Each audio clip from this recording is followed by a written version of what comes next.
Hello friends, welcome to my channel Civil Engineering e-learning platform by MD Tamanna Khan. Last lecture में हमने discuss किया था dimension analysis और parameters के बारे में। आज हम उसी लेक्चर्स की टॉपिक का न्यूमेरिकल प्रॉब्लम सॉल्व करेंगे। तो चलिए स्टार्ट करते हैं आज का नया session. Let's start now.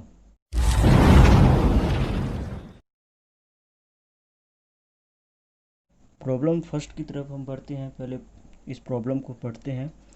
Determine the dimension of the quantities given below. First, angular velocity, angular acceleration, discharge, kinematic viscosity, force, specific weight, dynamic viscosity।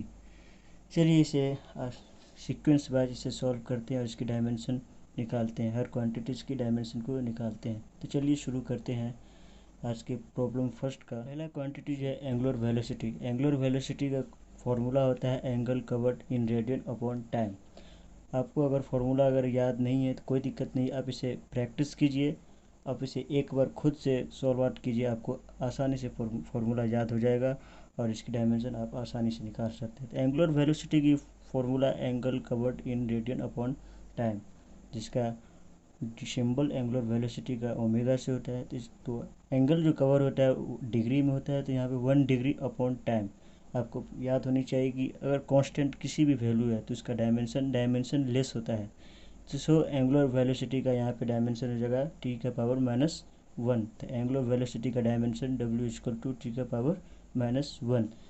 अब दूसरे क्वांटिटीज़ की तरफ चलते हैं। Angular acceleration. Angular acceleration equal to radian upon second square, इसका formula होता है। तो रेडियन को हम काउंट करते हैं डिग्री में, तो 1 अपॉन टाइम स्क्वायर। तो इसका डायमेंशन टी का पावर -2 हो जाएगा। तो एंगुलर एक्सेलरेशन का डायमेंशन क्वांटिटीज टी का पावर -2। आगे की तरफ चलते हैं। डिस्चार्ज। आपने अगर दूसरा लेक्चर जो इस चैनल्स का आपने देखा होगा, जो लास्ट लेक्चर है, डिस्चार्ज को हमने डायमेंशन कैलकुलेट किया था उसकी क्वांटिटीज़ को वॉल्यूम की फॉर्म में, जो वहाँ पे कुछ हमें वेलोसिटी के फॉर्म में करनी चाहिए था। तो अब आज हम वेलोसिटी के फॉर्म में डायमेंशन निकालने की कोशिश करेंगे। डिस्चार्ज का formula area into velocity, velocity के फॉर्म में होता है। डिस्चार्ज का सिंबल क्यू होता है। तो यहाँ पर L square area, velocity L upon T हो जाएगा। तो इसको हम सिंप्लीफाई करते हैं तो discharge equal to L cube T का पावर -1 हो जाता है। तो यहाँ पे डिस्चार्ज का डायमेंशन हो गया एल क्यू टी का पावर -1। आगे की तरफ बढ़ते हैं। काइनेमेटिक, इसका फॉर्मूला म्यू अपॉन रो होता है। याद रखिएगा काइनेमेटिक विस्कोसिटी का सिंबल न्यू होता है, ये ज़रूर याद रखिएगा। और ये म्यू होता है इसका सिंबल, जिसे हम डायनेमिक विस्कोसिटी भी बोलते हैं। रो डेंसिटी सिंबल होता है। तो पहले हम डायनेमिक विस्कोसिटी का डायमेंशन निकालेंगे। चलिए शुरू करते हैं डायनेमिक विस्कोसिटी का डायमेंशन निकालना। तो डायनेमिक विस्कोसिटी का फॉर्मूला होता है tau upon del U upon del Y, जहाँ यू जो है वो वेलोसिटी जो है टाइम्स के रिस्पेक्ट में है और वाई जो है डिस्टेंस है जो कि लेंथ के रिस्पेक्ट में है। तो इतना याद रखिए। या टॉ जो है वो शियर स्ट्रेस का सिंबल होता है upon D U del upon del Y. तो mu equal to force upon area upon del U upon del Y.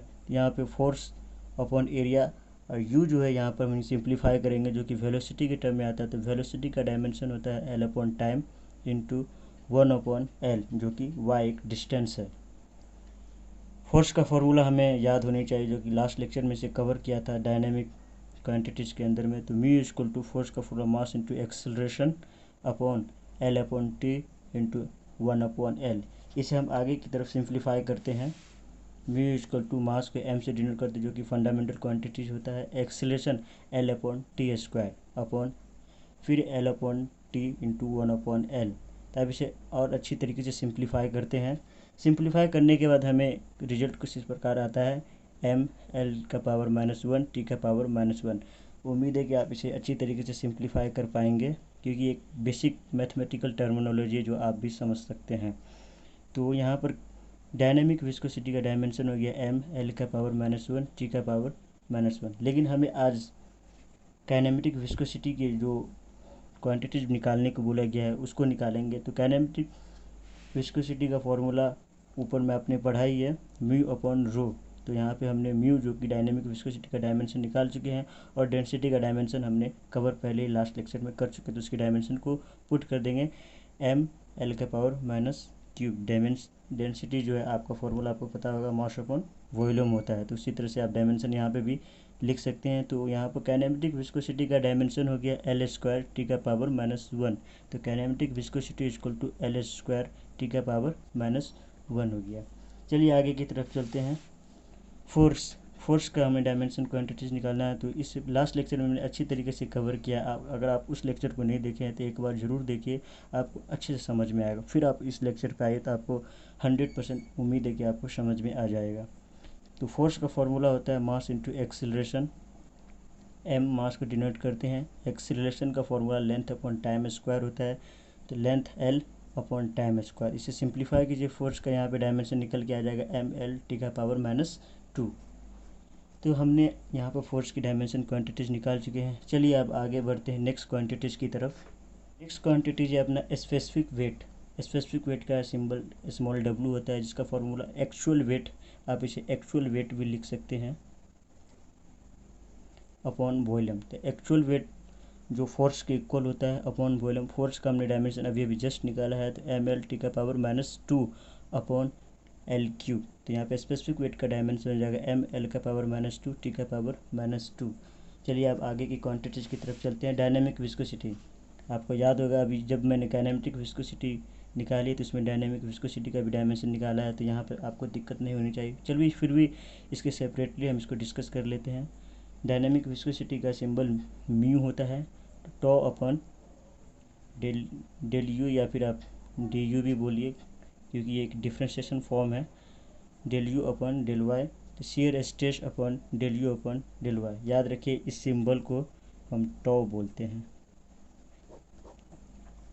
तो अब इसे हम सिंप्लीफाई करेंगे, mu equal to mass into L upon T square. हमने ये अचानक से या फिर डायरेक्टली क्यों लिख दिया, ये आप अच्छी तरीके से जानते हैं। जब हम काइनेमेटिक विस्कोसिटी का डायमेंशन निकाल लेते तो इसमें वहाँ पे मैंने फार्मूला देखा, तो आप उससे समझ सकते हैं। और u एक वेलोसिटी है, y एक डिस्टेंस है जो कि लेंथ्स के फॉर्म में होता है। तो हम यहाँ पे इसने आराम से इसको पुट कर दी इसकी डायमेंशन को। तो डायनेमिक विस्कोसिटी का यहाँ पे डायमेंशन क्वांटिटीज निकल के आया एम एल का पावर माइनस 1 टी का पावर माइनस 1।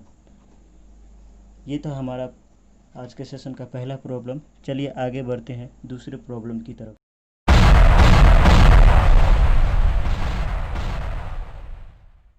चलिए प्रॉब्लम 2 की शुरुआत करते हैं। प्रॉब्लम 2 की शुरुआत करने से पहले कुछ बातें आपको बताना ज़रूरी है। अगर आपने मेरे चैनल को सब्सक्राइब नहीं किया है तो इसे सब्सक्राइब कर दीजिए और लाइक कर दीजिए। अगर ये वीडियो आपको इन्फॉर्मेटिव लगा हो और इस चैनल के सभी वीडियो आपको इन्फॉर्मेटिव लग रहा हो, जो यूज़फुल लग रहा हो, तो आप अपने स्टूडेंट और फ्रेंड्स के पास इसे शेयर ज़रूर करें। चलिए शुरू करते हैं प्रॉब्लम 2 की शुरुआत। प्रॉब्लम 2 में क्या कह रहा है, determine the dimension of quantities. पहला electric potential V, kinematic energy Ke, potential energy P and capacity. इन चारों क्वांटिटीज़ के हमें डायमेंशन निकालनी थी। चलिए शुरू करते हैं प्रॉब्लम 2 के सॉल्यूशन को।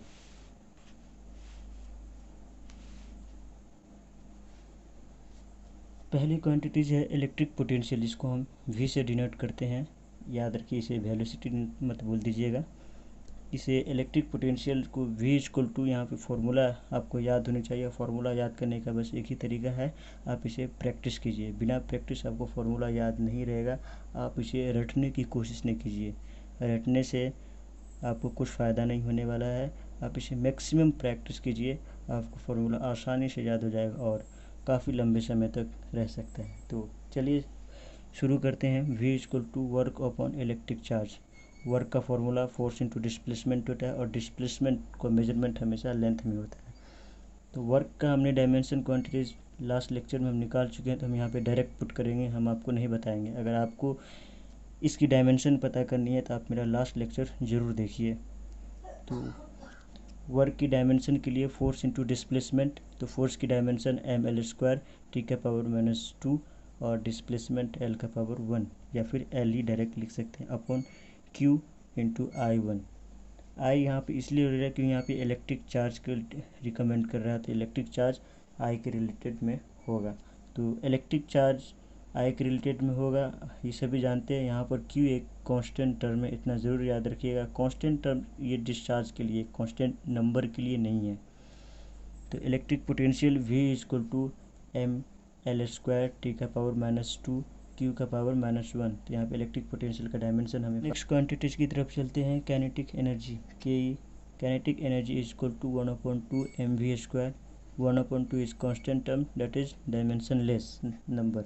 तो kinetic energy is equal to m mass 4 और v इज वेलोसिटी।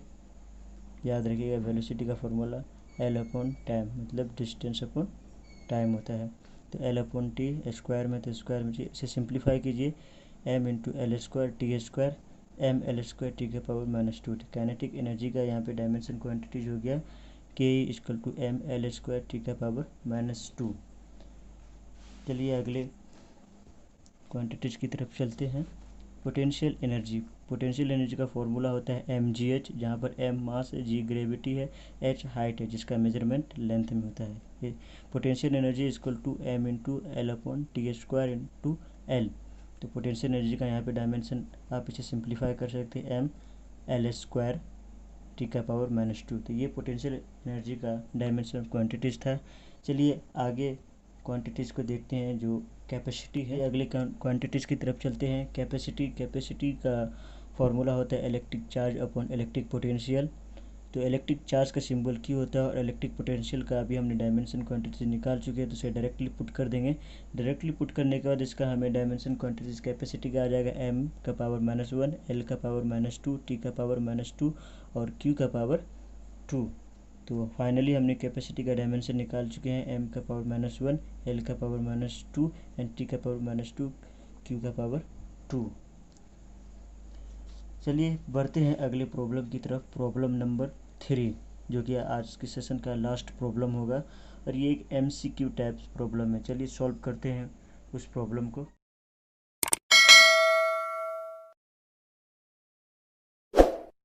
प्रॉब्लम 3 की तरफ बढ़ते हैं। चलिए इसका क्वेश्चन देखते हैं। Which of the following terms as same dimension of kinetic energy 1/2 mv square. मतलब ये जो फॉलोइंग टर्म्स दिया हुआ है उसकी जो डायमेंशन क्वांटिटीज होगी वो काइनेटिक एनर्जी के डायमेंशन क्वांटिटीज के इक्वल या सेम होगी। तो इसने कुछ वैल्यू दे दिए हैं, a equal to g equal to L/t square, h equal to l, v equal to L/t, जो कि ये वेलोसिटी का डायमेंशन है, ये ग्रेविटी का डायमेंशन है और ये हाइट का डायमेंशन है। तो ये बता रहा है कि व्हाट इज़ करेक्ट टर्म्स का मतलब first A only, second B only, third C only and fourth B and C only. तो चलिए हम इसका करेक्ट टर्म्स को फाइंड करते हैं। तो हम काइनेटिक एनर्जी को पहले डायमेंशन निकालेंगे।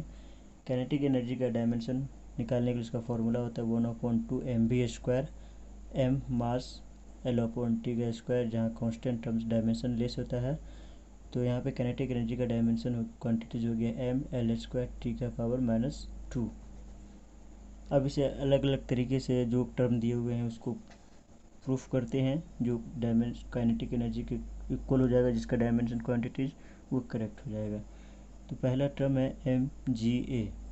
तो यहाँ पे g और a इक्वल है, पहले ही बता दिया गया है, m into L/t square into L/t square.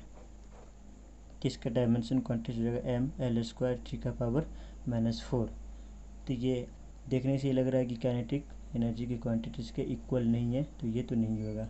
a is eliminate, तो फर्स्ट तो नहीं होगा। अब b की तरफ चलते हैं, mgh। तो यहाँ पे m मास, g जो कि एक्सेलरेशन की इक्वल है L/t स्क्वायर, h l, तो इसका डायमेंशन क्वांटिटी हो जाएगा m एल स्क्वायर टी का पावर -2। तो ये काइनेटिक एनर्जी के डायमेंशन के इक्वल है, तो बी सही है। चलिए इसको लेके चलते हैं, फिर आगे टर्म्स को प्रूफ करते हैं। अगला टर्म है MAH, m मास, एक्सेलरेशन जो कि ग्रेविटी के इक्वल होता है L/t स्क्वायर इंटू एल। जाहिर सी बात है ये बी के इक्वल में डायमेंशन आएगा, तो m एल स्क्वायर टी का पावर -2, ये भी काइनेटिक एनर्जी के इक्वल में है। तो इसका करेक्ट आंसर हो जाएगा B and C is correct answer. तो आज इसके लेक्चर में हमने 3 प्रॉब्लम को सॉल्व किया। ये टॉपिक के जो प्रॉब्लम है वो कॉम्पिटिटिव एग्ज़ाम में बहुत रेयर केस में आते हैं, लेकिन यूनिवर्सिटी एग्ज़ाम में इसे पूछने की संभावना बहुत होती है। इसलिए आप इसे ज़रूर पढ़ के जाए जो यूनिवर्सिटी के एग्ज़ाम के लिए इसको पढ़ रहे हैं। बाकी कंपटीशंस के एग्ज़ाम्स के लिए जो इस यूनिट का मेन टॉपिक है बकिंघम पाई थ्योरम्स, उसके न्यूमेरिकल के चांसेस बहुत ज़्यादा होते हैं, तो आगे की लेक्चर में हम उसे कवर करेंगे। एक इम्पोर्टेंट अनाउंसमेंट करना है, आप सभी ध्यान से इसे सुनिएगा। जितने भी लेक्चर है यूट्यूब पर हम इस चैनल्स के द्वारा अपलोड करेंगे वो सप्ताह के 5 दिन में अपलोड होगा। मंडे को, ट्यूसडे, वेडनेसडे, सैटरडे और संडे। तब तक के लिए हमें आज के सेशन के लिए इजाज़त दीजिए। Thank you.